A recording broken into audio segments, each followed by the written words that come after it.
Good morning students. Welcome to the online class of Vittal Bhai Patel Inter College. Myself Shashi Kumar Singh. Now I will teach you the poem Village Song composed by Sarojini Naidu. जैसा कि आप जानते हैं कि high school poetry में 4 chapter दिए गए हैं। कोविड-19 के चलते 30% कोर्स कम कर दिया गया है। तो 30% में जो कोर्स कम किया गया उसमें से जो आपकी लास्ट वाली पोयम है नेशन बिल्डर्स, उसको इस वर्ष सिलेबस से हटा दिया गया है। 30% के अंतर्गत वो आपका जो है बाहर कर दिया गया है और इसमें से आपकी पहली पोयम पढ़ा दी गई है the Fountain composed by James Russell Lowell. दूसरी पोयम आपको पढ़ाई गई the Song of Life composed by S W. Longfellow. आज मैं आपको तीसरी पोयम पढ़ाने जा रहा हूं। तीसरी पोयम है the village song composed bye Sarojini Naidu. तो आज की जो पोयम है वो लेसन 3 से है और पोयम का नाम है the village song.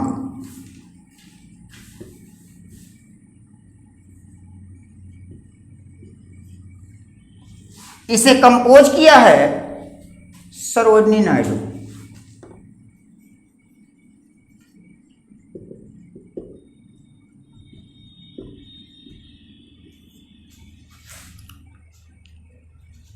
The village song का मतलब होता है ग्रामीण गीत और इसमें लेखिका या कवयित्री महोदया अर्थात सरोजनी नायडू हमें क्या बताना चाहती हैं, इसका हम जो है देखते हैं कि सरोजनी नायडू जी इस कविता के माध्यम से हमें क्या संदेश देना चाहती हैं। तो इस कविता में सरोजनी नायडू ने बताया है या कवित्री महोदया ने बताया है कि ये एक ग्रामीण गीत है, अर्थात किसी एक गांव में किसी घर में एक वैवाहिक उत्सव चल रहा था। चारों तरफ कोलाहल मचा हुआ था, लेकिन जिस लड़की की शादी हो रही थी वह उस शादी से खुश नहीं थी, अर्थात वह अपनी मां की पसंद के लड़के के साथ शादी नहीं करना चाहती थी। इसलिए वह शादी से नाराज थी और घर छोड़ करके जा रही थी। तो इसी का वर्णन इस पोयम के माध्यम से कवयित्री महोदया ने वर्णन किया है। तो चलिए देखते हैं इसका फर्स्ट स्टैंजा कि इसके फर्स्ट स्टैंजा में कवयित्री महोदया क्या वर्णन करती हैं, क्या बताती हैं। तो चलिए देखते हैं। पहला स्टैंजा है honey child honey child.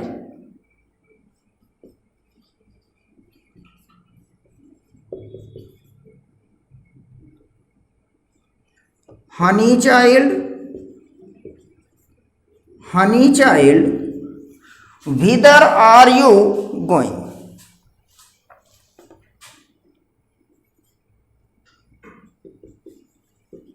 Whither are you going? Honey child, whither are you going? Would you cast your jewels? Would you cast your jewels? Would you cast your jewels all to the breezes blowing? All to the breezes blowing. Third line है would you leave the mother would you leave the mother? Would you leave the mother who on golden grain, who on golden grain has fed you?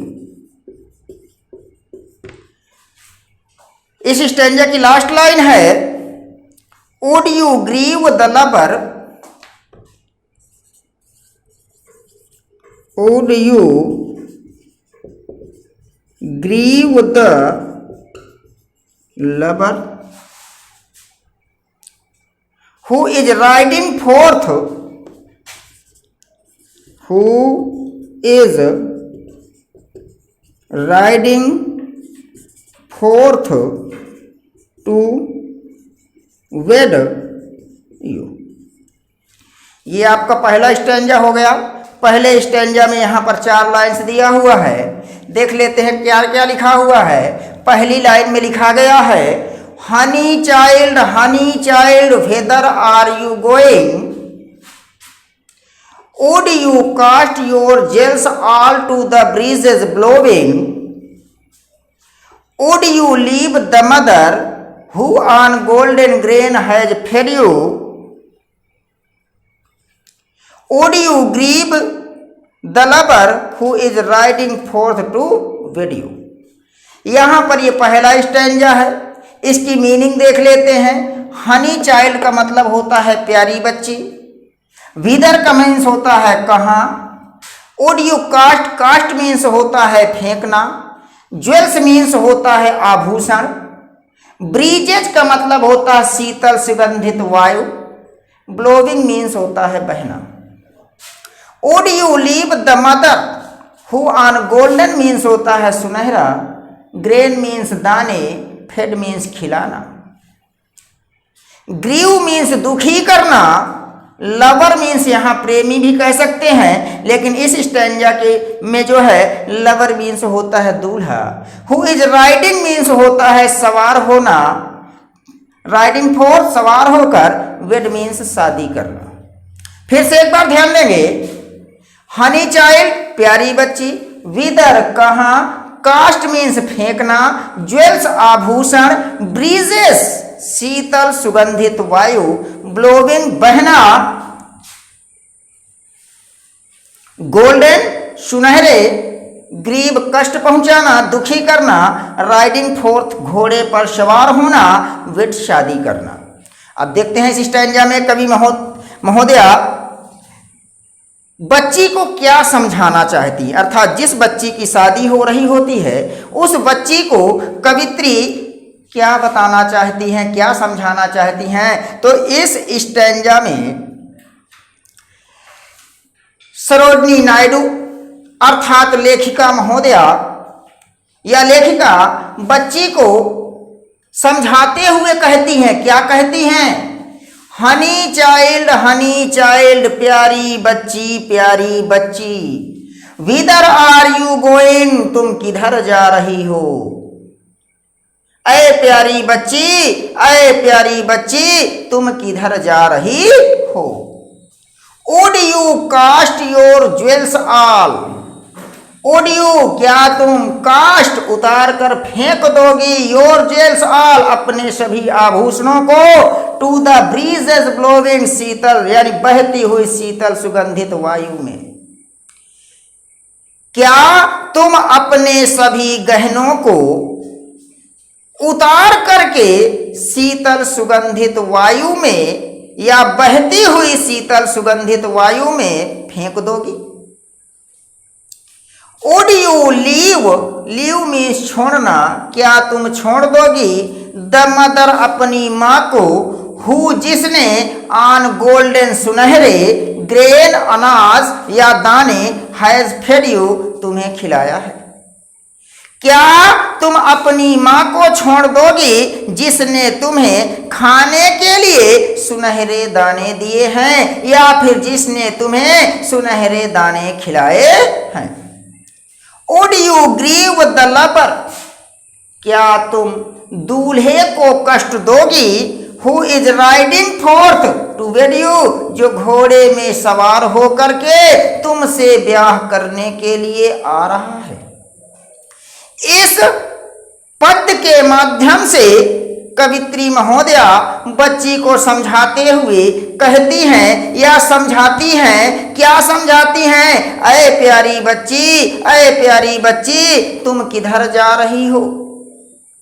क्या तुम अपने सभी आभूषणों को बहती हुई शीतल सुगंधित वायु में उतार कर फेंक दोगी?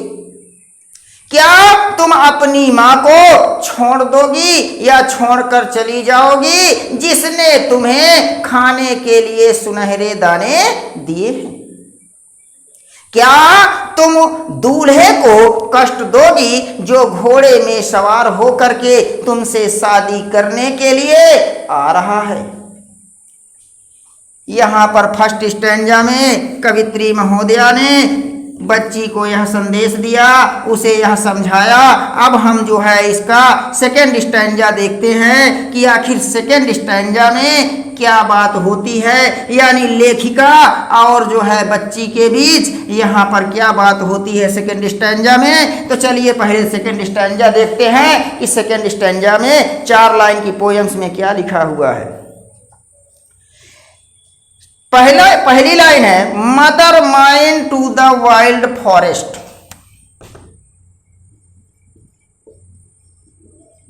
Mother mine to the wild forest. Mother mine to the wild forest, I am going. I am going. Second line में क्या लिखा हुआ है, जरा सेकेंड लाइन देखते हैं। वेयर अपॉन द चंपा,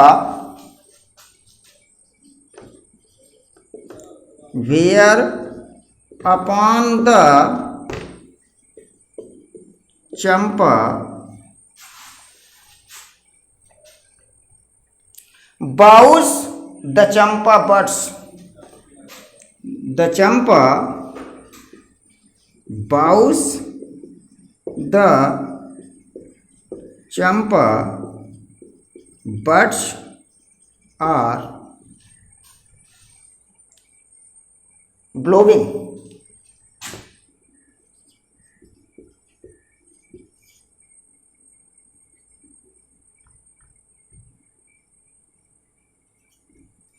ये हो गया दूसरी line.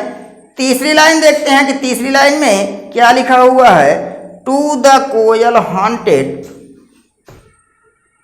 To the koel haunted, to the koel haunted river isles.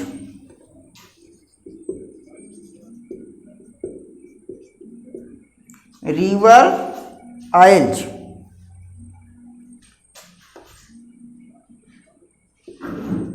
To the river isles where lotus lilies glisten. Where lotus lilies glisten. Lotus lilies glisten. तीसरी लाइन हो गई। चौथी लाइन देखते हैं कि चौथी लाइन में क्या लिखा हुआ है। The voices of the fairy folk. The voices of the fairy folk. The voices of the fairy folk are calling me,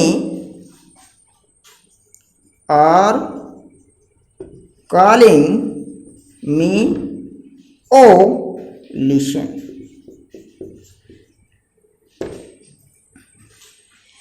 इस पोयम में या इस पद के माध्यम से कवित्री महोदया क्या बताना चाहती है, तो चलिए देखिए। पहले स्टैंजा में लेखिका ने बच्ची से प्रश्न किया था अब इस दूसरे स्टैंजा में या दूसरे पद में बच्ची जो है माँ को जवाब देती है और कहती है क्या, मदर माइन, मेरी माँ। पहले मीनिंग देख लेते हैं। वाइल्ड फॉरेस्ट का मतलब घने जंगलों की ओर, चंपा मीन्स चंपा, बाउज मीन्स शाखाएं, बट्स मीन्स कलियां, ब्लोविंग मीन्स विकसित होना। कोयल हॉन्टेड मीन्स होता है कोयल का कूकना। रिवर आइल्स का मतलब होता है नदी के टापुओं पर। लिलीज कुमुदनी, ग्लिसन चमकना या खिलना। वॉइसेस आवाज, फेयरी फॉल्क मीन्स होता है परियों की। कॉलिंग मी ओ लिसन, लिसन मीन्स सुनो, लिसन मीन्स सुनो। तो चलिए देखते हैं कि आखिर इस पद्य के माध्यम से पुत्री माँ को जवाब देती है, उत्तर देती है। क्या कहती है, मदर माइन, मेरी माँ, टू द वाइल्ड फॉरेस्ट, घने जंगलों की ओर, आई एम गोइंग, मैं जा रही हूँ। पुत्री माँ से कहती है, अरे मेरी माँ, मैं घने जंगलों की ओर जा रही हूँ। Where upon the champa boughs, where upon जहां पर, द चंपा बाउज, चंपा की शाखाओं में, द चंपा बड्स, चंपा की कलियां, आर ब्लोविंग, विकसित हो रही हैं। अरे मेरी माँ, मैं घने जंगलों की ओर जा रही हूँ जहां पर चंपा की शाखाओं में चंपा की कलियां विकसित हो रही हैं। To the koel haunted river isles where lotus lilies glisten. Koel haunted, कोयल का कूकना, रिवर आइल्स, नदी के टापुओं पर, वेयर जहां, लोटस कमल, लिलीज कुमुदनी, ग्लिसन विकसित हो रहे हैं, चमक रहे हैं या खिल रहे हैं। जहां पर नदी के टापुओं में कोयल कूकती है और कमल और कुमुदनी के पुष्प खिले हुए हैं, चमक रहे हैं। The voices of the fairy folk, the voices of the fairy folk, परियों की आवाजें, आर कॉलिंग मी, मुझे बुला रही हैं, ओ लिसन, अरे सुनो, अरे माँ सुनो, परियों की आवाजें मुझे वहां पर बुला रही हैं। 2 स्टैंजा हो गया। अब तीसरे स्टैंजा में क्या होता है देखते हैं। तो सबसे पहले तीसरे स्टैंजा में पोयम क्या है, 4 लाइन क्या है, उस पोयम को देख लें, मीनिंग को समझ लें। उसके बाद फिर एक्सप्लेनेशन देखते हैं कि आखिर तीसरे पद में या तीसरे पैराग्राफ में या स्टैंजा में क्या बात होती है। हनी चाइल्ड, हनी चाइल्ड, तीसरे स्टैंजा की first line, honey child, honey child, the world is full of pleaser, the world is full of pleaser, the world is full of pleaser, of bridal songs, of bridle songs and cradle songs, bridal songs and cradle songs, and sandal scented leisure, and sandal scented leisure। Third line क्या है, third line देखते हैं। Your bridal rooms ropes are in the loom, your bridal ropes in the loom. Your bridal ropes are in the loom, silver and saffron glowing. Silver and saffron glowing. Silver and saffron glowing. Your bridal cakes are on the hearth. Your bridal cakes on the hearth. On the hearth. Oh, whither are you going? Oh, whither are you going?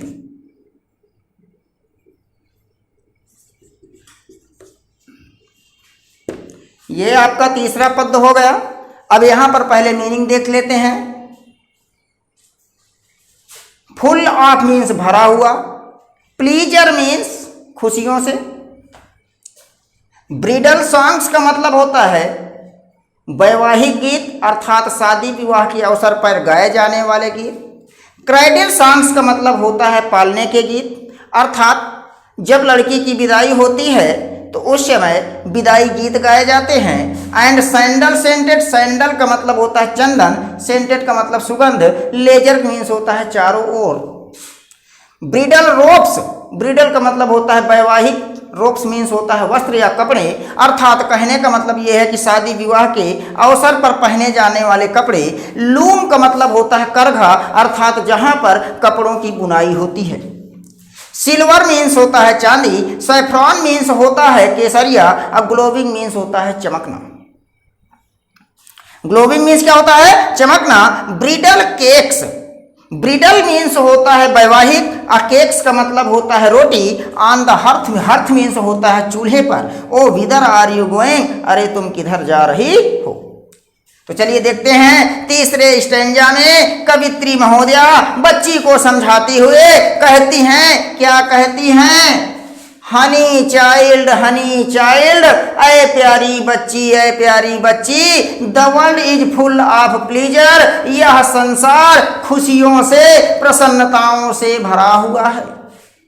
ऐ प्यारी बच्ची, यह संसार खुशियों से भरा हुआ है।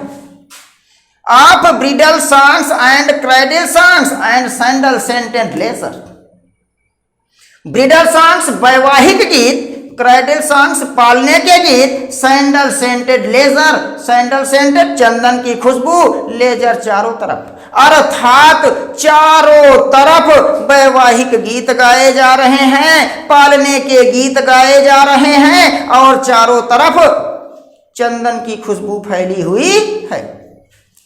Your bridal ropes in the loom, तुम्हारे विवाह के वस्त्र करघे पर बुने जा रहे हैं। सिल्वर एंड सैफ्रॉन ग्लोविंग, जो चांदी और केसरिया रंगों के समान चमक रहे हैं। Your bridle cakes on the hearth, तुम्हारे विवाह का खाना या रोटी चूल्हे पर चढ़ा हुआ है, चूल्हे पर तैयार हो रहा है। ओ अरे विदर आर यू गोइंग, तुम किधर जा रही हो। इस पद के माध्यम से कवित्री महोदया बच्ची को समझाती हैं और कहती हैं, ऐ प्यारी बच्ची, तुम किधर जा रही हो। यह संसार खुशियों से भरा हुआ है, चारों तरफ वैवाहिक गीत, पालने के गीत गाए जा रहे हैं, चंदन की खुशबू फैली हुई है, तुम्हारे शादी के कपड़े करघे पर बुने जा रहे हैं जो चांदी और केसरिया के रंगों जैसे चमक रहे हैं। तुम्हारे वैवाहिक भोजन या तुम्हारे शादी का भोजन चूल्हे पर तैयार हो रहा है, अरे तुम किधर जा रही हो। अब इस पोयम का लास्ट स्टैंजा है। लास्ट स्टैंजा में कवि महोदय और बच्ची के बीच क्या वार्तालाप होती है यह हम देखते हैं। अर्थात पहले हम पोयम देखते हैं कि पोयम हमारी क्या है, फिर उसका जो है मीनिंग, बाद में एक्सप्लेनेशन कि इस पोयम के माध्यम से कवियत्री बच्ची को क्या समझाना चाहती है या फिर क्या सवाल जवाब होते हैं। तो चलिए देखते हैं। The bridal songs and cradle songs. The bridle songs and cradle songs. The bridal songs and cradle songs have condenses of sorrow. Have condenses of sorrow. Have condenses of sorrow. The laughter of the sun today. The laughter of the sun today. The laughter of the sun today. The wind of death tomorrow. The wind of death tomorrow. Third line है इसकी, far sweeter sound, far sweeter sound, the forest notes, the forest notes, the forest notes where forest streams are falling, where forest streams are falling, where forest streams are falling। और इस poem की last line है, O mother mine, O mother mine, I can not stay, I can not stay, the fairy folk are calling, the fairy folk are calling. ये आपका last stanza है। अब यहाँ पर देखते हैं कि क्या होता है। तो इस पद के माध्यम से बच्ची माँ को समझाते हुए कहती है, क्या कहती है? तो पहले यहाँ पर मीनिंग देखिए। ब्रिडल सॉन्ग्स का मतलब होता है वैवाहिक गीत, क्रेडल सॉन्ग्स मीन्स होता है पालने के गीत, कैंडेंसेस का मतलब लय, आप सारो दुख, लाफ्टर हंसी, वाइंड हवा, डेथ मृत्यु, टुमारो आने वाले कल की, स्वीटर, स्वीट का मतलब होता है मधुर, स्वीटर का मतलब होता है और मधुर, साउंड मीन्स आवाज, फॉरेस्ट नोट्स मीन्स होता है जंगल, where forest streams, streams means होता है धारा, फॉलिंग मीन्स गिरना, स्टे मीन्स ठहरना, फेरी फॉल्क मीन्स होता है परियों। तो चलिए देखते हैं। इस पद के माध्यम से बच्ची माँ को समझाते हुए कहती है, क्या कहती है?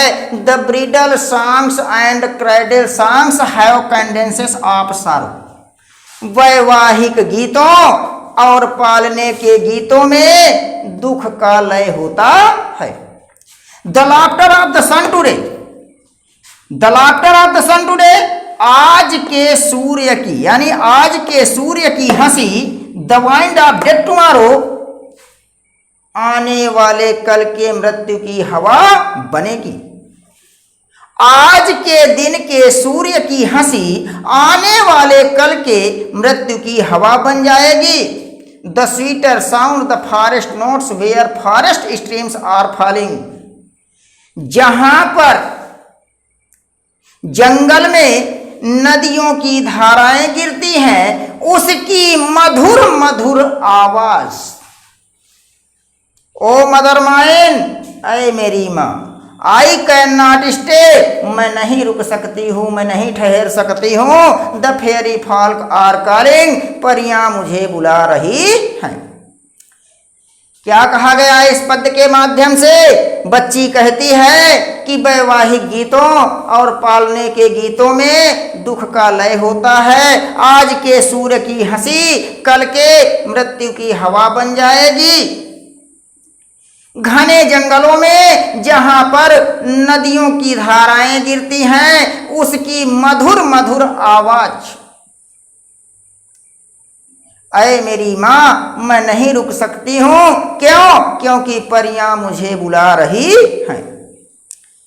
इस तरह से आपके सिलेबस में जो 70% सिलेबस है, उस सिलेबस के अकॉर्डिंग 3 पोयम आपको पढ़ना था। तीनों पोयम आपको पढ़ा दिया गया है, और कहाँ पर इम्पॉर्टेंट है और कहाँ पर मोस्ट इम्पॉर्टेंट है ये भी आपको बता दिया गया था। इसमें जो है आपको यह ध्यान देना है कि अब यहाँ पर आपको कुछ होमवर्क में क्वेश्चंस दिए जाएंगे, उन क्वेश्चंस को सॉल्व करके अवश्य भेजें। तो चलिए होमवर्क में देख लेते हैं कि होमवर्क में क्या क्वेश्चन है। इस पोयम से रिलेटेड, अर्थात लेसन 3 में पोयम पढ़ाई गई the village song composed bye Sarojini Naidu. तो यहाँ पर आपका जो है